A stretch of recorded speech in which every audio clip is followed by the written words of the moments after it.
Hello and welcome to the Midweek Check-in. It's really good to see you. Salvation is both history and spiritual experience. Numbers 21 is part of the historical account. The spiritual journey is learning about Jesus and responding every day to his compassion and grace. The point of the two journeys is to read about the one and experience the other so we can see the amazing similarities. Here's the history.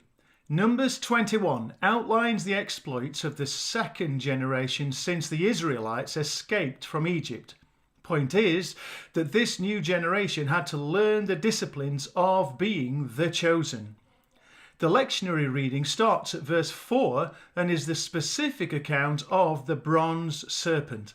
The first three verses of the chapter are important insofar as noting the teething troubles of working out what it means to be God's chosen. The Canaanite king of Arad, ruling in the Negev, heard that Israel was advancing up the road to Atharim. He attacked Israel and took prisoners of war. Israel vowed a vow to God. If you will give this people into our power, we'll destroy their towns and present the ruins to you as a holy destruction. God listened to Israel's prayer and gave them the Canaanites. They destroyed both them and their towns, a holy destruction. They named the place Hormah, holy destruction. God's people were learning that reliance on God is the only way to get God's work done. They saw firsthand that God reliance makes a big difference. Without him, they couldn't advance. With him, they took the Canaanites. Canaanites is a generic term for people who occupied what became Israel, a land promised to Abraham generations earlier. In the historic account, people had to die. The Canaanites were killed. What's the spiritual equivalent? What are the things that have to go in our lives before we can move forward? Back to the history. Verse 4, Then the people of Israel set out from Mount Hor, taking the road to the Red Sea to go around the land of Edom.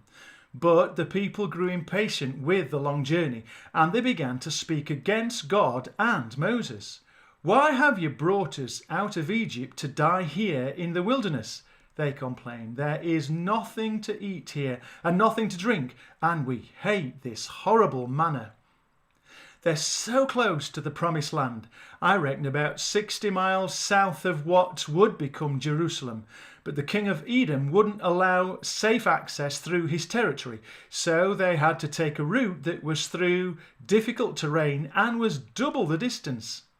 The 50-odd mile walk from here to Cambridge would take 18 hours, so Google Maps informs us. Through tough terrain and with a company of thousands, it would probably take twice that. 6 hours travelling every day might take you about a week. Now, Moses tells you that we're not going directly as the crow flies, we're going via Milton Keynes, because the King of Chelmsford won't allow safe passage. A journey that takes twice as long, but you're going to be safe. You've got a route march ahead of you that's going to last a fortnight, and you're fed up, so it's easy to see why whinging might happen. But complaining against the God that just brought you military victory against the enemy? Really?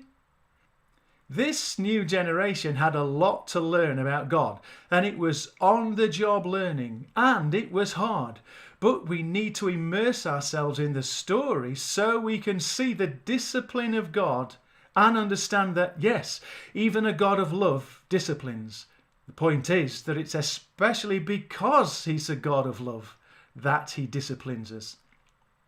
The Whingers compare their current plight to enslavement in Egypt, and they moan about the manna. They're saying we'd rather be slaves, and as for this bread from heaven, which is of course a type of Jesus, we're bored with it. So they're knocking their salvation and the sustenance they receive from the hand of God. Our salvation comes to us freely. We pay nothing for it, yet it was procured for us at great cost. It's hard for Christians who've been saved longer than they weren't. How do we remember what we were like before Jesus came into our lives, when that part of our lives is 50, 60 years ago?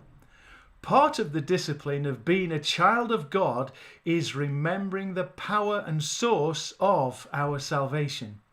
Ephesians 2, verse 8, "For it is by grace you have been saved, through faith, and this not from yourselves, it's a gift of God, not by works, so that no one can boast."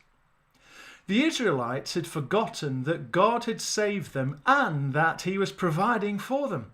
In fact, they went so far as to diss the provision. We hate this horrible manna. As I say, the manna, the bread from heaven, is the forerunner of Jesus. The Psalms offer us songs of joy, thanksgiving and praise to shape us into people who don't forget. Psalm 107, verse 17. "Some became fools through their rebellious ways and suffered affliction because of their iniquities. They loathed all food and drew near the gates of death.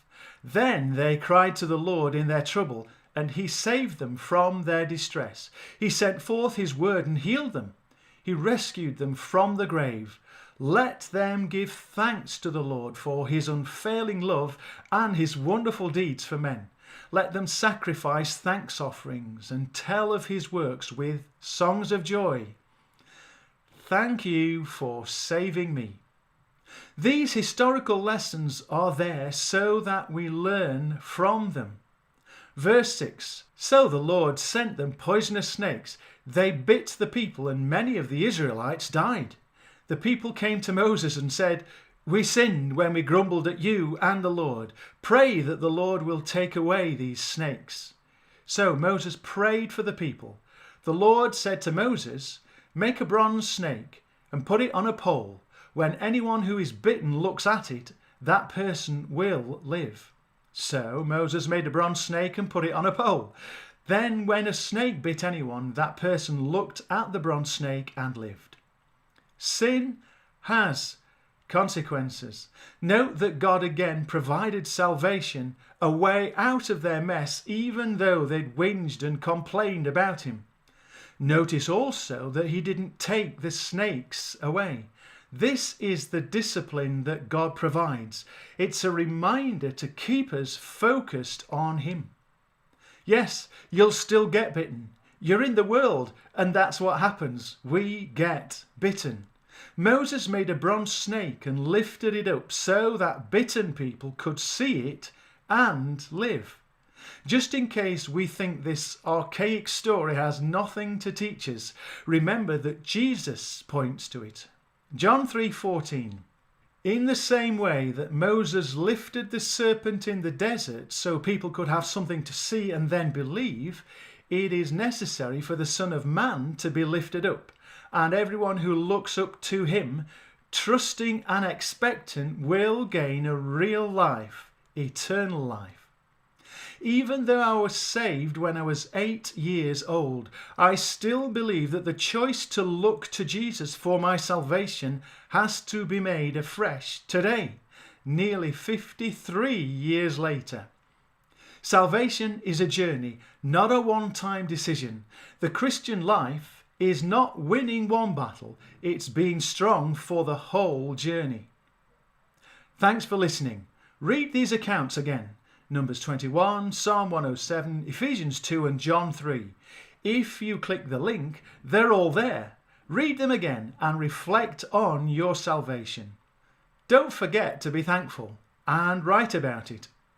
It's the prayer course tomorrow at 7 and worship on Sunday. See you soon.